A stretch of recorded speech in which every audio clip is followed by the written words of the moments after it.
So some players tear their Achilles or they have some other major injury and they're just never the same. They never have the same lift, the same confidence, they continue to get hurt. It's very common, we've all seen it. And then there are others that tear their Achilles, have to flirt with possibly having their foot amputated, and then return to the NBA every bit as fast as Sonic the Hedgehog. Lou Dort's Oklahoma City Thunder. Oh! Is he taking over ownership of that team?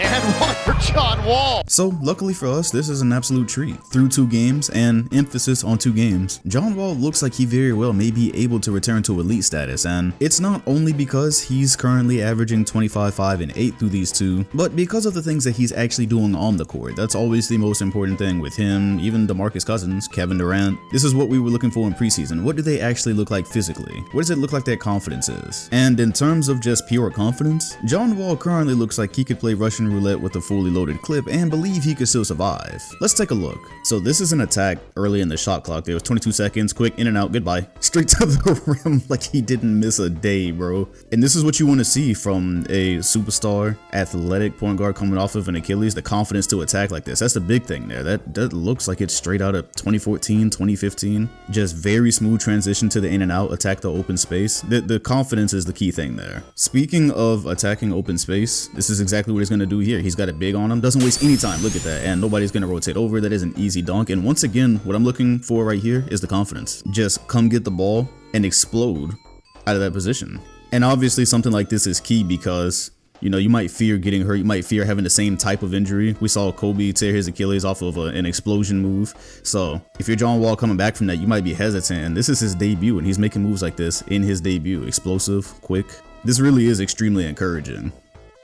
Just a note on this one, the form looks good, but he did shoot 2 of 8 from the 3-point line in both of these games, both of the games against the Kings. But that still is maybe a decent sign because the most 3-pointers he's ever taken in his career throughout the season was 5 a game. So if it's going to work out with Houston, if he's going to stay with James Harden long term, he's going to need to shoot the ball if they're going to be working on the court together. And at least he's trying so far. So we'll see how that shapes up as he gets more games under his belt. You're going to notice this a couple of times against the Kings once Wall is able to get a big on him. Like here, Richaun Holmes is going to pick up in transition and just straight attack the space. Got 2 bigs confused right there. Opens up the alley for Christian Wood. He's been great this season. And especially if you're a big, you're going to be giving John Wall that space. You're going to want him to shoot that 3 until he proves that he can really hit it. But again, look at the change of direction. This truly is art right here. Looks at Christian Wood. With that quick change, he gets Bagley to change direction. He's got Richaun Holmes on his heels. There is nobody there to stop that easy alley-oop to Christian Wood right there. That's just gorgeous. And the thing that gets me is, like, if he's like this in game 1 and game 2, what this is going to be like through the season. Of course, that's what you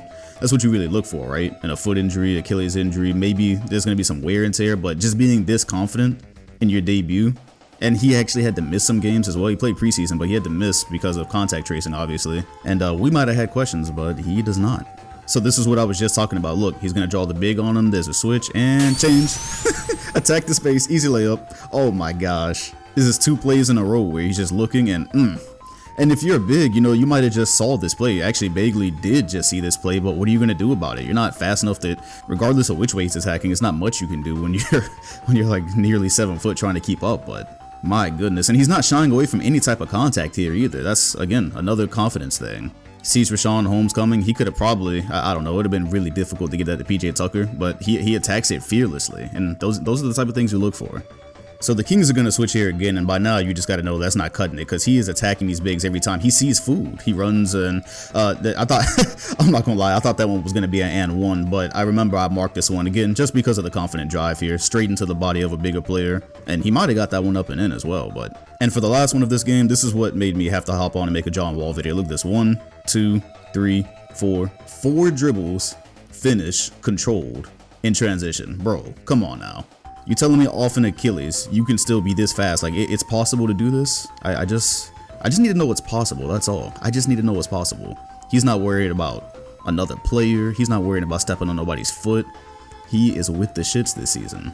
Once again, for the 3-pointers, it's simply the mindset, not shooting them well just yet, but if this whole thing is to work out with Harden, that is key. And also right here, modern NBA hates this, right? Couple of moves, deep 2, and I think that one might have slipped right there. I don't know if he called glass, but check this out. Again, it's the moves he's pulling this early. So under the legs a couple of times, cross back, stutter, and then go. And again, those are the type of moves right there where you might worry about. From his words, he was talking about possibly having to amputate his foot because of infections. Like, he was that low. And he's not scared. He's making explosive moves like that. That hurts to look at, just knowing the type of injury he had. It's scary, but he's going to kind of hesitate, stutter into a jump shot. And once again, him being able to spread the floor at all this season, it'll really increase the chances that they don't trade James Harden, possibly. This one I marked just for the burst of speed. And yeah, you see that time the Kings did not switch because he was just... Anytime they got a big on him previously, they were just eating. So right there, Corey Joseph went under, which they're going to be going under for a while again until he shoots a better percentage. But great burst of speed right there. Great find. Going to make for a lot of drive and kick opportunities when everybody's on the floor. So just surveying right here. He sees an open floor. Turn. Attack. Goodness gracious. Again, I don't know if he called this one, but the awareness is there. The burst is there. The strength and acrobatics is there. He actually had to double clutch this one. He didn't get stripped. He didn't lose it. And so the touch is there as well. It's only been 2 games, but if I'm a Wizards fan right now, I might be crying just a little bit inside. Yippity yikes, they've got the big on him again. And this is where he was attacking a lot last game. And instead he's going to pull up for the jumper here. And if you're the Kings, you're pretty much adjusted for him to attack now on a big, because that's the thing about these series, right? I forgot who, I think it was the Lakers and Spurs. Somebody was talking, I think it was Kuzma, talking about the adjustments that you have to make back to back. And you see here, they pretty much got the floor ready. You got Rashawn Holmes here. Bagley's ready to rotate from the corner if he has to.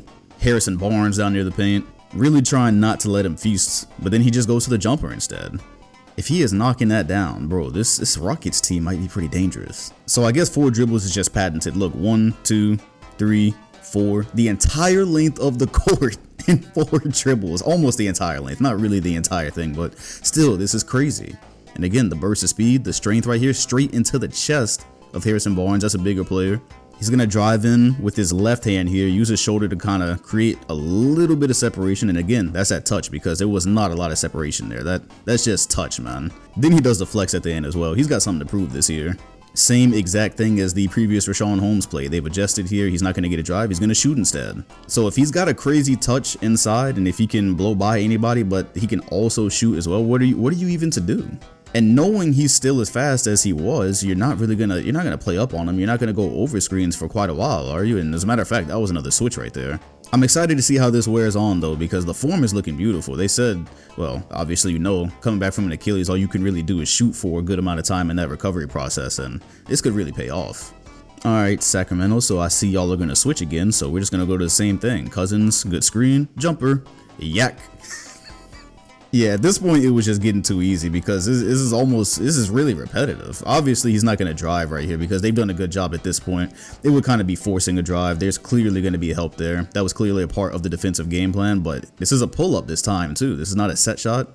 He's walking into these. These are pretty difficult. Even if you got somebody playing back, these are still pretty difficult. Switch, but this time it's Buddy Hield, and I know this guy is not going to take a bigger player to the post and do a hook. I know damn well. I mean, Buddy Hield ain't that much bigger, but this is a point guard going to the post, using the strength, and again, the confidence to do these things. He is not, look, through these 2 John Wall games, he's not been hesitant at all. He hasn't been hesitant, hasn't been taking him time to make these decisions. He's just full throttle on go, whether James Harden's on the floor or not, really. Oh yeah, by the way, for accuracy, I just went and looked it up. Buddy Hield is actually the same height as him. He has 10 pounds on John Wall, so yeah, just weight is what it is. That's the difference you see there. Still, this is your point guard trying to back down somebody weighing more than him. Not taller, but... And that's the part I didn't catch. Look at this. He said Buddy Hield got LNS. He said Buddy Hield got LNS. So again, the emphasis here is that it's only been 2 games. There is an entire 70 left to go. But regardless of who you support, this is encouraging because we just don't have a ton of data on star players in their primes tearing their Achilles and coming back to be the same. We've seen older players suffer this injury, and of course, them being older, they're not going to have the same lift. They're not going to look nearly the same. And so when an explosive guard like John Wall, who was relying on athleticism, comes back and looks like he could still reach the level that he was at before, well then what does that mean for a player like Klay Thompson, who in the Warriors offense is mostly going to be catching and shooting? Of course, there's a whole conversation to be had on defense, but at least offensively, these type of things are encouraging. Same thing for Kevin Durant. And because Achilles injuries have been viewed as the kiss of death, if we can keep these guys at these levels, then it looks like maybe there's a roadmap for other players who were superstars and MVPs, and if they come across this, maybe we don't have to look at it like their career is never going to be the same, or there's only a slim chance it's going to be the same. We'll see what he looks like halfway through the season and towards the end of the season, but this could be huge, especially for Houston, who had very few places to trade Russell Westbrook, and if the trajectory followed what we've seen so far, they could have struck gold. That remains to be seen though, as I have many videos that remain to be seen. So if you enjoyed this one, make sure to hit the like button, comment, and sub. Hit the bell next to the channel name if you want notifications every time new videos drop. And also check out the podcast, because another one will be dropping tomorrow. They drop every Monday. Link is in the comment section and description, and I will see you all on the next one.